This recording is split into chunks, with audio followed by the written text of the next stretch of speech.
खाइया हाँ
बही आसुअछ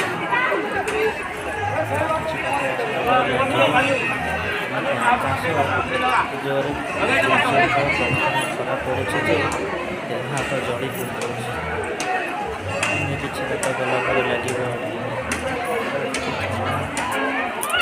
शीत कर गछ मूल बसगलु शीत अनुभूत होगा लगे एठाकार परिवेश बेस रमणीय जदि किए एकुटिया आसुच दयाकर साथी पानी बोतल खाइबा किसी खाद्य सामग्री आसवा निहाती दरकार। 1905 ऊपर को चढ़ा बेले बहुत शोष अनुभूत होता पानी टिके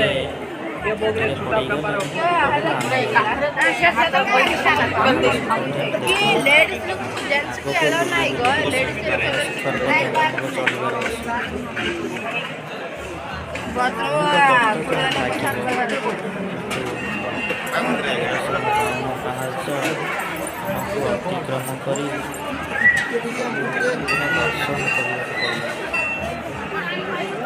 दर्शन सारी आम 350 पाहाच ऊपर को चढ़ी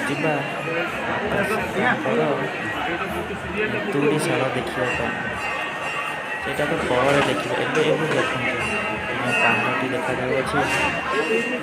बहुत बड़ पहाड़ निज आखिर देखा पर्यंत केवल विश्वास कर सुंदर कथार अच्छी दूर पहाड़ बहुत सुंदर पहाड़टी दूर जी सुंदर पाखर प्रभुंकर अति सुंदर जेते वर्णना कले यार अवर्णनीय से भक्त अच्छा जो मैंने कि चपल पिंधिकी ऊपर को जाऊँ किंतु आमे किसी मौसी मैंने जो मैंने जानी मौसा मौसी मैंने से मैंने खाली पादरे निजर मनस्कामना पूर्ण करने मानसिक रखापी ऊपर को जाऊँ खाली पादरे जीवाटा अत्यंत कष्ट तो कौन कर जहाँ भी गले ऊपर को खाली पादरे जावाई पड़ो मनीषर मनस्कामना पूर्ण करने होची प्रभुंकर काम आमे केवल मानसिक रखिए यही पहाड़ देखु ଏତେ ସୁନ୍ଦର ହେଇଛି ପାହାଡ଼ଟି। ଯେଉଁମାନେ ଏଠାକୁ ବୁଲି ଆସିବେ ସେମାନେ କେବଳ ଏହି ପାହାଡ଼ର ଉପଭୋଗ କରିପାରିବେ। କ'ଣ କରିବା ଆଉ, ଚାଲ ଆଗକୁ ବଢ଼ିବା, ଆଗକୁ କିଛି ପ୍ରଭୁଙ୍କ ବିଷୟରେ ଜାଣିନେବା।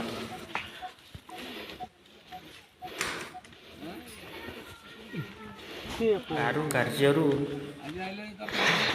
ଜଣାପଡ଼େ କି ବଙ୍ଗ ଦେଶର ରାଜା ନରସିଂହ ଦେବ ନିର୍ମାଣ କରିଥିଲେ 1246ରେ, ଯିଏକି କୋଣାର୍କ ମନ୍ଦିର ସହିତ ଭୁବନେଶ୍ୱରର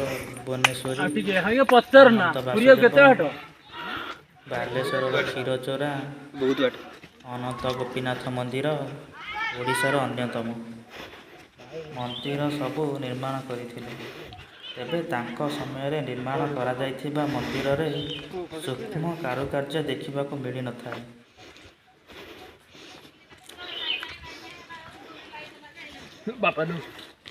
କିନ୍ତୁ କିଛି ଐତିହାସିକ ମତରେ ଏହି ନରସିଂହ ଦେବଙ୍କର ତୃତୀୟ ଦ୍ୱାରା 1334ରୁ 1335 ଖ୍ରୀଷ୍ଟାବ୍ଦ ମଧ୍ୟରେ କରାଯାଇଥିଲା।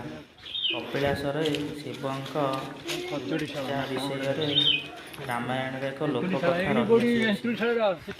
ଲୋକକଥା ଅନୁସାରେ ରାବଣ ଶିବଙ୍କୁ ତପସ୍ୟା କରିବାକୁ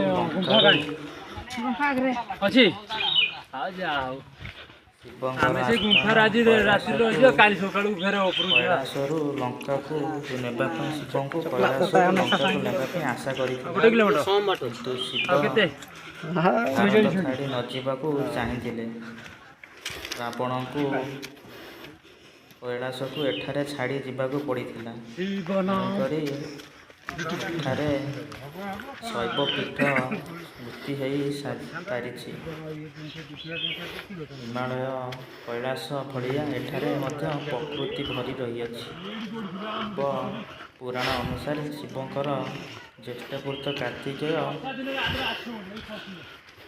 ବିଶ୍ୱ ପରିଦର୍ଶନ କଲା ପରେ ଶେଷରେ କପିଳାସକୁ ଆସିଥିଲେ। ଭାରତ ପରିଦର୍ଶନ ଧର୍ମସ୍ଥଳୀ ବିଶ୍ୱର ସମସ୍ତ ଧର୍ମସ୍ଥଳୀ ପରିଦର୍ଶନ କଲା ପରେ ମଧ୍ୟ ଶେଷରେ କପିଳାସ ଦର୍ଶନ କଲେ ସମସ୍ତଙ୍କୁ ପାପରୁ ମୁକ୍ତି ମିଳିଥାଏ। ଅନ୍ୟ କିଛି କଥା ଆମେ ଆଗକୁ ଜାଣିବା, କିନ୍ତୁ ଏବେ ଚାଲନ୍ତୁ ପାହାଡ଼ର ଦେଖୁନାହାନ୍ତି ଆପଣ, ବହୁତ ସୁନ୍ଦର ପାହାଡ଼। 1352 ପାହାଡ଼ ଚଢ଼ିବାଟା ଏତେ ସହଜ ନୁହେଁ। ଆଗକୁ ଦେଖାଉଛି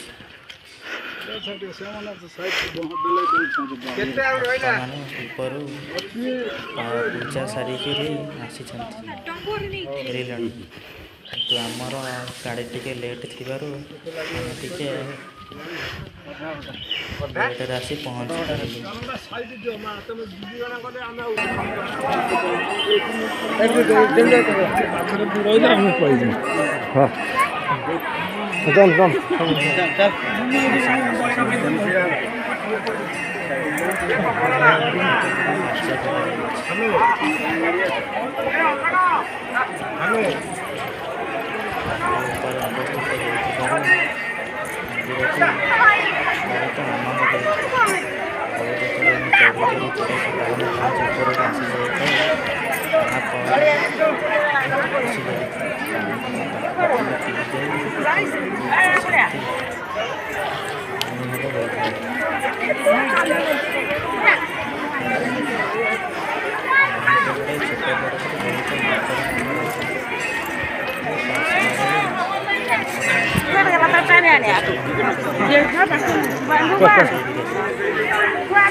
ଲାଇନରେ ରହିକରି ଦର୍ଶନ କରୁଛେ।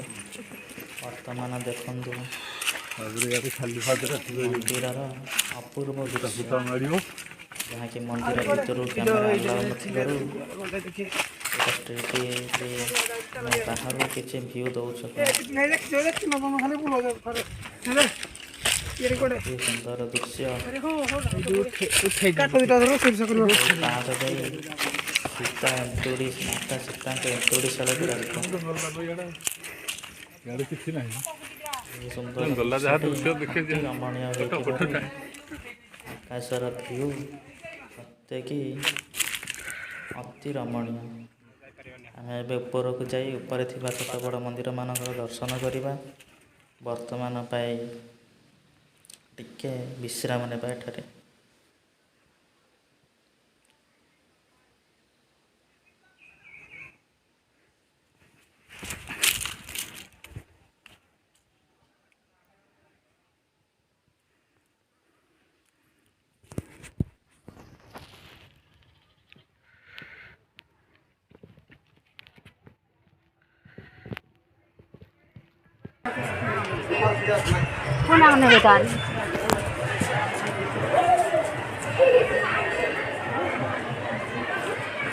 Wow, what a place!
आवडे बोतल किणी